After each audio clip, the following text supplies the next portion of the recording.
Ndugu zangu, vijana wangu, wajumbe wa baraza la umoja wa vijana la wilaya, kama mnavyoelewa, mwaka huu ni mwaka wa uchaguzi. Mwaka huu tunakwenda kuwachagua madiwani, wabunge pamoja na kumchagua Mheshimiwa Rais.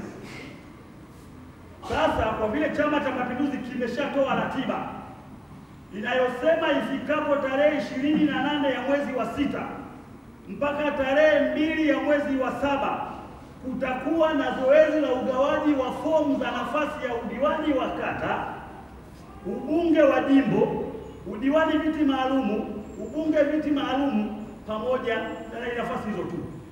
Kwa nilikuwa ninawaomba na kuwashauri, endapo nyinyi kama vijana mnaona mnatosha na mna uwezo wa kuongoza nafasi hizo, ifikapo tarehe hiyo, wewe kama kijana ruksa kuchukua fomu.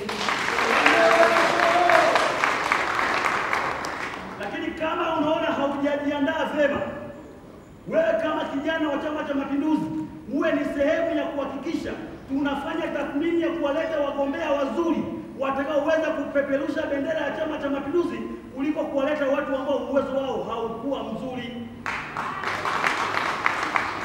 Na washauri kupitia kamati za siasa za kata, nyinyi humo ni wajumbe; kupitia sekretarieti, nyinyi humo ni wajumbe; kupitia mabaraza yenu, tuhakikishe tunawaleta viongozi wagombea wanaokubalika ndani ya CCM na nje ya CCM. CCM oye!